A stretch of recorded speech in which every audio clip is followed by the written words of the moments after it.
It's being called the Battle for Jerusalem, but what is behind months of violence in that city? We talked to the Globe's Patrick Martin about what it will take to calm things down and to avoid a larger conflict. I'm Affan Chowdhry. Welcome to Globe Now. A deadly attack on a Jerusalem synagogue this week that left 5 dead. Before that, in October, a Palestinian rammed a vehicle into passengers waiting for a tram, killing a young woman and a baby. Go back a little more to the summer. A Palestinian kidnapped and burned to death, and that was seen as retaliation for the killing of 3 Israeli teenagers a month earlier. You can see that the picture of Jerusalem is a troubled one. To help us make sense of that is our longtime Middle East correspondent, Patrick Martin. Welcome, Patrick. Hi. So a lot is being said about the battle for Jerusalem, but just give us a sense of the Israeli view about recent events. Well, the Israelis are particularly disturbed by the most recent event, the attack in a synagogue, because they believe this has crossed a line. This is a forbidden area to go into a place of prayer, and they are very concerned that the events are going to now get further ratcheted up. There has been lots of frustration over the years between the two sides, but for the Israelis, this is their united capital. They insist on it, no matter what the Palestinian-Israeli treaty might one day be. They see this as being their place. And one of the things that I've noticed in the comments on all our Jerusalem stories is this idea of the tit-for-tat nature of this. How much do you think that is the case? Well, there certainly is a factor there. There's no evidence of a large organization at work here. All of these events that you describe appear to have been taking place by individuals carrying these out, so-called lone wolf attacks. And so it's not like the Second Intifada, where you had the Fatah movement and you had the Hamas movement calling the shots.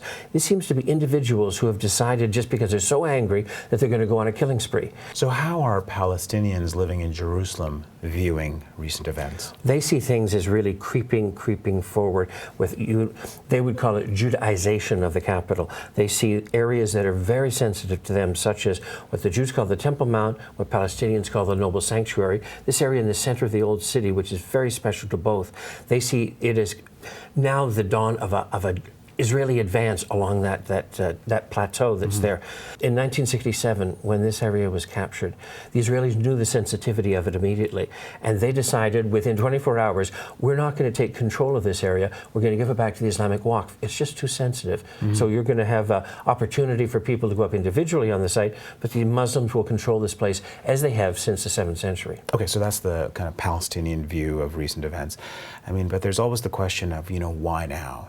What has triggered this latest spike in violence? Well, I'd say there's 2 factors here. First of all, is this spread that they believe, the Palestinians believe, is coming onto the Temple Mount. There's an awful lot of right-wing Israeli activists, some elected, who are trying to proclaim a new status quo, one that would have them in charge of the Temple Mount and not the Islamic Waqf.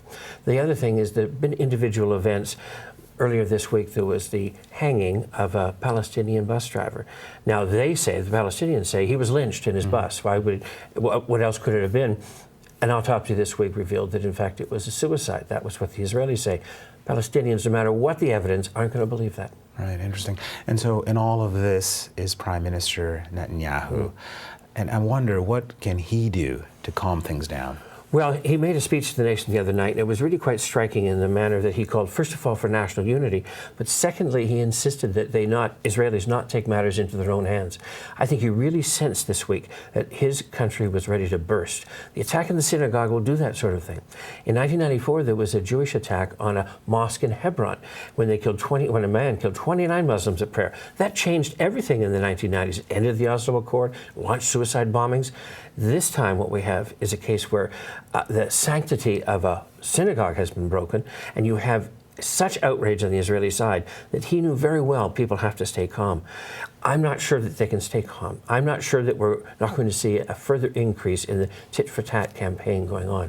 And the only way, some say, to deal with this is to separate the two sides somehow, even within Jerusalem. Okay, we're talking about Jerusalem, but I wonder, what is the likelihood of something larger in terms of a conflict? I think we're at a very vulnerable stage right now. I think it's very, very possible that the events will lead to a third intifada. The only thing stopping it from becoming that so far is that on the West Bank, Palestinians are relatively quiet. All of these episodes that you've described have taken place because of acts by Jerusalemites.